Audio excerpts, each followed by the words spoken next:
Doctor Arun Anthony, urologist, andrologist, renal transplant surgeon, Delhi से। आज हम बात करने वाले हैं डाइट फॉर स्टोन फॉर्मेशन, यानी कि अगर आपको बार बार स्टोन बन रहे हैं आपके किडनी, यूरेटर या पेशाब के थैले में, तो आप ऐसे क्या डाइटरी चेंजेस हैं जो ले सकते हैं जिसके कारण आपका स्टोन आगे बनने का चांस कम हो। देखिए, ये चांस कभी आपका ज़ीरो नहीं होगा, ये सिर्फ कम कर सकते हैं। अब उसके लिए क्या क्या करें? पहली चीज़ है, अपने पानी के इंटेक को हाई रखें। अब पानी का इंटेक कितना होना चाहिए? जनरली आप कोई भी पैम्फलेट पढ़िए, कोई भी ऑनलाइन इन्फॉर्मेशन पढ़िए या गूगल पे सर्च करिए, आपको एक जवाब मिलता है 10 से 12 ग्लास पानी हर दिन। बहुत अच्छी बात है, ऐसे जनरल रूल ऑफ थंब बिल्कुल सही बात भी है, क्योंकि मेजॉरिटी ऑफ लोगों में 10 से 12 लीटर पानी काफ़ी है।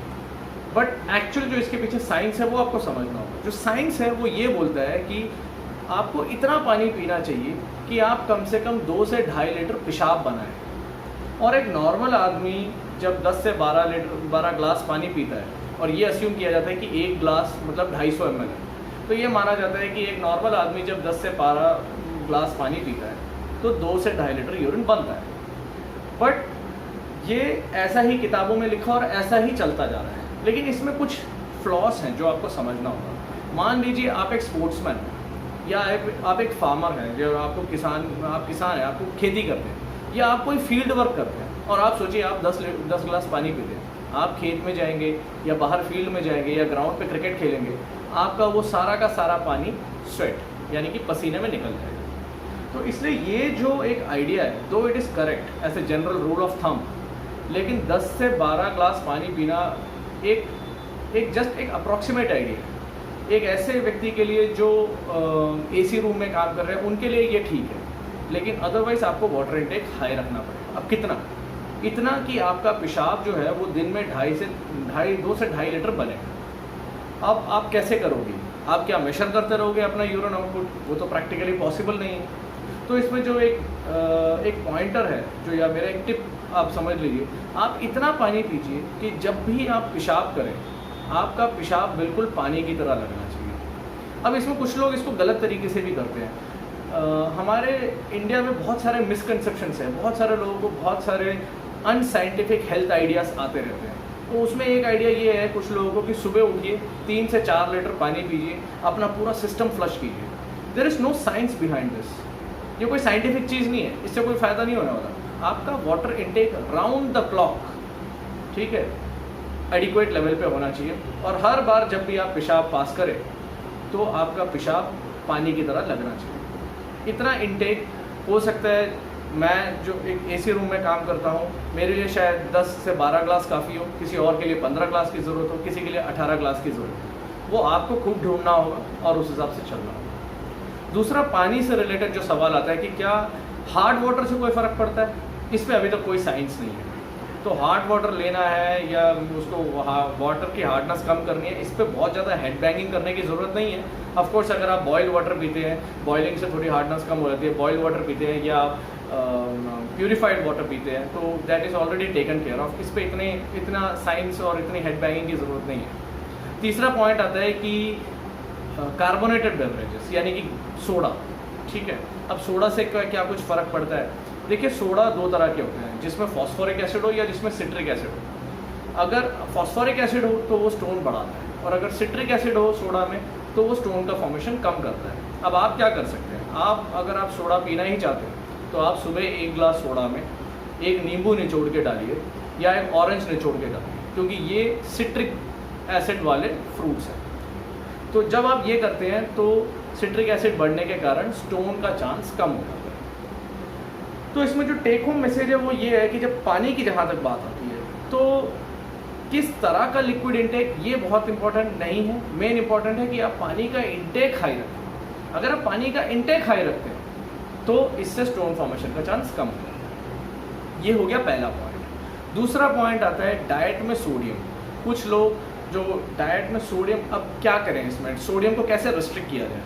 आप अपने डाइटरी सोडियम को मत रिस्ट्रिक्ट कीजिए। आप जो सब्जी बनाते हैं, चावल बनाते हैं, आटा, चपाती, जो भी आप बनाते हैं, उसमें जितना भी आप सॉल्ट यूज़ करते हैं वो आप यूज़ कीजिए, लेकिन एक्सेस सॉल्ट को अवॉइड कीजिए। एक्सेस सॉल्ट कहाँ से आता है? जैसे कि आपने पैकेज चिप्स ले लिए, पोटैटो चिप्स या पिकल्स, अचार, ठीक है, इन सब चीज़ों में बहुत ज़्यादा सॉल्ट होता है, बहुत कॉन्सेंट्रेटेड होता है, तो इस तरह की चीज़ें आपको अवॉइड करनी है। फिर आता है कि वो डाइट जिसमें ऑक्सलेट ज़्यादा हो, वो आपको कम करना चाहिए। अब ऑक्सलेट किन डाइट्स में ज़्यादा होता है? Oxalate, brewed tea, brewed coffee, बार बार उबाली हुई चाय, बार बार उबाली हुई कॉफ़ी तो डेफिनेटली आपको अवॉइड करनी चाहिए। इनफैक्ट टी, कॉफ़ी में ऑक्सलेट बहुत होता है, तो इसको थोड़ा कम करना चाहिए। चॉकलेट्स हो गए, ड्राई फ्रूट्स हो गए, किसी भी तरह के नट्स, आमंड्स हो गया, कैशनट हो गए, वॉलनट हो गए, किसी भी तरह के नट्स में ऑक्सलेट कंटेंट बहुत ज़्यादा होता है, तो ये भी आपका स्टोन फॉर्मेशन का रिस्क बढ़ाता है। इसके अलावा पेपर हो गया या और भी जो भी ऑक्सलेट वाले फूड आइटम्स हैं, बीट रूट हो गया, ठीक है, ये सारे आइटम्स आपको कम करने चाहिए या इफ पॉसिबल अवॉइड करने चाहिए। अब एक और, जैसे हम मिसकंसेप्शन की बात कर रहे थे, लोगों में ये मिसकंसेप्शन होता है कि कैल्शियम को अगर आप डाइट से कम कीजिए तो आपका स्टोन का चांस कम हो जाता है। ये क्यों लोगों में ये मिसकंसेप्शन है? लोगों का मिसकंसेप्शन इसलिए है क्योंकि ज़्यादातर स्टोन कैल्शियम के बनते हैं, तो वो खुद ही अपना लॉजिक लगाते हैं, स्टोन्स कैल्शियम के बनते हैं, हम डाइट में से कैल्शियम को हटा देंगे, इससे हमारा स्टोन का चांस कम हो जाएगा। इसके पीछे साइंस जो है, उसका अंडरस्टैंडिंग जो है, वो नहीं मैं अभी डिस्कस करने वाला हूँ, लेकिन आपको ये समझना है कि जब आप डाइट में से कैल्शियम कम करते हैं तो आपका स्टोन बनने का चांस बढ़ता है। तो आपको स्टोन का ये जो कैल्शियम है ये कम नहीं करना है, आपको एडिक्वेट लेवल ऑफ कैल्शियम लेना है जो आप नेचुरल डाइट से ले सकते हो, जैसे दूध हो गया, पनीर हो गया, ये सब आप कंटिन्यू रखेंगे। हाँ, कुछ लोग जैसे डाइटरी सप्लीमेंट्स लेने की बहुत आदत है, जैसे रोज़ सुबह एक मल्टीविटामिन ले लिया, रोज़ सुबह एक कैल्शियम सप्लीमेंट ले लिया, इस तरह के अननेसेसरी सप्लीमेंटेशन आपको अवॉइड करना चाहिए। अब आप पूछेंगे कि अगर किसी को जेन्युइनली विटामिन डी या कैल्शियम की कमी है और उनको सप्लीमेंट्स की ज़रूरत है, वो लोग ले सकते हैं। उस समय आप अपने फिजिशियन या अपने ऑर्थोपेडिस्ट या जो भी आपको कैल्शियम प्रिस्क्राइब कर रहा है उनसे डिस्कस कीजिए, क्योंकि उस समय जो कैल्शियम सप्लीमेंट आपको लेना चाहिए that should be calcium citrate, ठीक है। Generally most of the markets में जो सप्लीमेंट है वो कैल्शियम कार्बोनेट के होते हैं, कैल्शियम सिट्रेट के भी बहुत सारे हैं ऑप्शंस, तो कैल्शियम सिट्रेट सप्लीमेंट्स लीजिए, जिससे आपका स्टोन फॉर्मेशन का चांस जो है वो इतना नहीं बढ़ता। इसके अलावा आप जो कुछ चेंजेस कर सकते हैं, जैसे कि प्रोटीन, बहुत सारे जिम गोअर्स आते हैं, जिम में जाते हैं, बॉडी बनाते हैं, उनको कभी स्टोन बच जाते हैं because they read in the net कि हाई प्रोटीन से बनता है। देखिए, हाई प्रोटीन डाइट स्टोन बना सकते हैं, लेकिन वो एनिमल प्रोटीन होता है और वो ज़्यादातर यूरिक एसिड स्टोन्स बनते हैं। तो मीट, चिकन, फिश, इस तरह के जो एनिमल प्रोटीन के सोर्सेस हैं ये थोड़ा स्टोन फॉर्मेशन का चांस बढ़ाते हैं, लेकिन वेजिटेबल सोर्सेज से कोई स्टोन बनने का चांस नहीं बनता है। इसके अलावा आपको एक जनरली एक हेल्थी लाइफस्टाइल मेंटेन करनी चाहिए, क्योंकि स्टोन फॉर्मेशन का बहुत स्ट्रॉन्ग लिंक है मेटाबॉलिक सिंड्रोम के साथ। अब मेटाबॉलिक सिंड्रोम होता क्या है? जैसे पेशेंट को शुगर है, बीपी है, मोटापा है, कोलेस्ट्रॉल की प्रॉब्लम है, ये सब इन जनरल स्टोन के लिए भी प्रीडिस्पोज करते हैं। तो अगर आप इस प्रकृति के व्यक्ति हैं तो आप इन सारे प्रॉब्लम्स को कंट्रोल करने की कोशिश कीजिए, एक्सरसाइज कीजिए, हेल्थी लाइफस्टाइल मेंटेन करिए, आपको ये बीमारियों में तो कंट्रोल मिलेगा ही मिलेगा और स्टोन में भी कंट्रोल मिलेगा। अब जो कुछ लोग जो हैं जो फूड फैट्स बोल लो इसको, जो कि आजकल के डाइटरी फैशन डाइट्स जो हैं वो फॉलो करते हैं। अब क्या इससे स्टोन बनता है? एक समय में बहुत ही फैशनेबल डाइट हुआ करता था एटकिंस डाइट, सारे हॉलीवुड सेलिब्रिटीज सब वेट लॉस करने के लिए एटकिंस डाइट को फॉलो करते थे, जो बड़ा लो कार्ब और हाई प्रोटीन डाइट था। एटकिंस डाइट स्टोन फॉर्मेशन का चांस बढ़ाता है। आजकल Atkins diet out of fashion हो गया और कीटो डाइट आ गया। अब कीटो डाइट भी यही करता है, ये भी स्टोन फॉर्मेशन के चांस बढ़ाता है।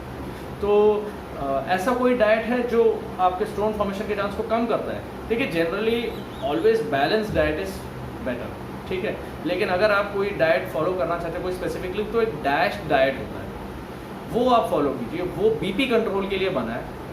वो डैश डाइट जो है वो बीपी तो कंट्रोल करता ही करता है और स्टोन फॉर्मेशन को भी कम करता है। इसमें जो 3 एसेंशियल एलिमेंट्स हैं वो ये हैं कि ये it's a diet which is rich in fruits and vegetables. जो डायरी प्रोडक्ट्स हैं उसमें मॉडरेशन में है और एनिमल प्रोडक्ट्स जो हैं वो बहुत मिनिमम है। तो ये जब एक कॉम्बिनेशन आप फॉलो करोगे तो इससे भी आपका स्टोन फॉर्मेशन का चांस कम होता है। अब कुछ लोगों को कई बार मैंने देखा है वो सवाल पूछते हैं कि क्या विटामिन सी ले लें, विटामिन सी से क्या स्टोन फॉर्मेशन का चांस कम होता है? देखिए, विटामिन सी अगेन इस ए कॉन्ट्रोवर्शियल टॉपिक। बहुत सारे स्टडीज़ किए हैं, कुछ स्टडीज़ में फ़ायदा मिला है, कुछ स्टडीज़ में फ़ायदा नहीं मिला है। विटामिन जो भी है, द बॉटम लाइन रिमेन्स की विटामिन सी अगर आप लेना भी चाहें तो दिन में 2 ग्राम से कम का विटामिन सी सप्लीमेंटेशन मेंटेन करें। इसके अलावा अगर आपके डाइट में फ्रक्टोज कंटेंट हाई है, फ्रक्टोज मतलब एक्सेस शुगर है, फ्रक्टोज एक टाइप ऑफ शुगर, वो अगर हाई है तो उससे भी आपको स्टोन फॉर्मेशन का चांस बढ़ता है। ये किस चीज़ों में ज़्यादा होता है? Grape juice, Apple juice, Cola हो गया, या आप जैसे सैलड ड्रेसिंग्स हो गए, या मीठी दही, स्वीट एंड योगर्ट जो आजकल बहुत फेमस है, इन सारी चीज़ों में फ्रक्टोज कंटेंट हाई होता है और इससे भी आपका स्टोन फॉर्मेशन का रिस्क बढ़ता है। तो टेक होम मैसेजेस क्या है? इन शॉर्ट अभी हम बात करेंगे कि क्या क्या करना है। पहली चीज़, अपना फ्लूइड इंटेक हाई रखना है। वाटर इंटेक इतना हाई रखना है कि आप कम से कम दिन में 2.5 लीटर यूरिन प्रोड्यूस कर रहे हैं। दूसरी चीज़, आपको एक्सेस सोडियम अवॉइड करना है, यानी कि बहुत जैसे ये चिप्स या अचार, इस तरह की चीज़ें आपको अवॉइड करनी है। डाइट में जो कैल्शियम है वो नॉर्मल डाइटरी कैल्शियम आप मेंटेन रखेंगे, उसको रेस्ट्रिक्ट नहीं करना है। हाई ऑक्सलेट डाइट आपको अवॉइड करने हैं, यानी कि पालक हो गया या बीट रूट हो गया या नट्स हो गए जैसे कि आमंड्स, कैश्यू नट, वॉलनट हो गए, या टी, कॉफ़ी, खासकर बार बार उबाली हुई चाय या कॉफ़ी हो गई, इस तरह की चीज़ें आपको अवॉइड करनी है। एक हेल्थी लाइफस्टाइल तो आपको मेंटेन करना ही है ताकि आपका शुगर, बीपी, कोलेस्ट्रॉल और वेट सब चेक में रहे। तो इस तरह की चीज़ें आप करेंगे तो आपका स्टोन फॉर्मेशन का चांस भी काफ़ी हद तक कम हो जाएगा। उम्मीद करता हूँ ये वीडियो आपके लिए यूज़फुल रहा होगा। मैं कोशिश करूँगा इस वीडियो को इंग्लिश में भी बनाने की, और अगर किसी को डैश डाइट पे कुछ डाउट्स हैं तो इफ़ पॉसिबल मैं डैश डाइट पे भी एक वीडियो बनाऊँगा। आई होप मैंने आपके सारे सवाल related to dietary changes answer किए होंगे।